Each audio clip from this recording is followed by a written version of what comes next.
தைரியம் இருந்தா உங்க பையன் அமைச்சிருக்கணும். மு.க. ஸ்டாலின் அவர்களே, தைரியமா உங்க பையனை உதயநிதி ஸ்டாலின வில்லிவாக்கத்துல நிக்க வச்சு என்ன ஜெயிச்சிருந்தா உங்களுக்கு தில்லு இருக்கு. இந்த வீடியோவை பாத்தீங்க அப்படின்னா வந்துட்டு நம்ம ஆதவண்ணே வந்துட்டு ரொம்ப உணர்ச்சி வசப்பட்டு ரொம்ப பயங்கரமா மாசா ஒரு ஸ்பீச் கொடுத்துருக்காரு அப்படின்னு சொல்லிட்டு நிறைய பேர் ஸ்டேட்டஸ் எல்லாம் போட்டு ஃபயர் எல்லாம் விட்டுட்டு இருந்தாங்க.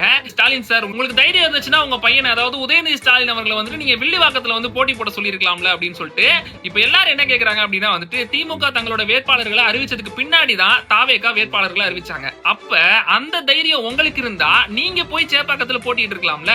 அண்ட் இது மட்டும் இல்லாம வந்துட்டு உதயநிதி அவர்கள் வந்துட்டு ஸ்போர்ட்ஸ் மினிஸ்டரா இருந்து தமிழ்நாட்டுக்கு ஒண்ணுமே பண்ணல அப்படின்னு சொல்லிட்டு வழக்கம் போல வாயிலே வட சுட்டுறாரு. அவர் ஸ்போர்ட்ஸ் மினிஸ்டர் ஆனதுக்கு பின்னாடி தமிழ்நாடு விளையாட்டுத் துறையில என்னென்ன சாதனைகள் பண்ணிருக்கு, என்னென்ன இனிஷியேட்டிவ் கொண்டு வந்திருக்காங்க அப்படின்னு சொல்லிட்டு எல்லாருக்குமே நல்லா தெரியும். நான் கடைசியா ஒண்ணு கேக்குறேன், நீங்க வந்து இவருக்கு தைரியம் இருக்கா, அவருக்கு தைரியம் இருக்கா, தில்லு இருக்கான்னு கேக்குறீங்கல்ல. இப்ப அதே தில்லு வந்து உங்களுக்கு இருந்துச்சு அப்படின்னா நீங்க நிக்கிற இதே வில்லிவாக்கம் தொகுதியில உங்களை எதிர்த்து போட்டியிடக்கூடிய திமுக வேட்பாளரான கார்த்திக் மோகன் அப்படிங்கிறவரை நீங்க ஜெயிச்சுட்டு அதுக்கப்புறமா வந்து பேசுங்க. இந்த கூட்டத்துல வந்துட்டு ஏதோ பாட்டில் அடிச்சிட்டாங்க அப்படின்னு சொல்லிட்டு இன்னொரு புகாரும் வந்துச்சு. ஒரு குரூப் என்ன அப்படின்னா வந்துட்டு அந்த பாட்டில் எரிஞ்சவங்க டிவி கேக்காரங்க தான் அப்படின்னும், இன்னொரு குரூப் வந்து பாத்தீங்கன்னா இல்ல திமுகவோட சதிதான் இது அப்படின்னு சொல்லிட்டு இன்னொரு குரூப் இப்படி மாறி மாறி அடிச்சுட்டு இருக்காங்க. அதன் அடிப்படையில காவல்துறை 2 பேரை கைது பண்ணி விசாரிச்சதுல அந்த 2 பேர் கொடுத்த வாக்குமூலம் என்னன்னா, நாங்க வந்து எந்த கட்சியையும் சார்ந்த நபர்கள் அல்ல அப்படிங்கறதான் சொல்லியிருக்காங்க. சோ வழக்கம் போல இந்த டீம் அந்த டீம்னு அடிச்சுக்கிறத விட்டுட்டு எது உண்மையோ அந்த விஷயத்தை மட்டும் ஷேர் பண்ணுங்க.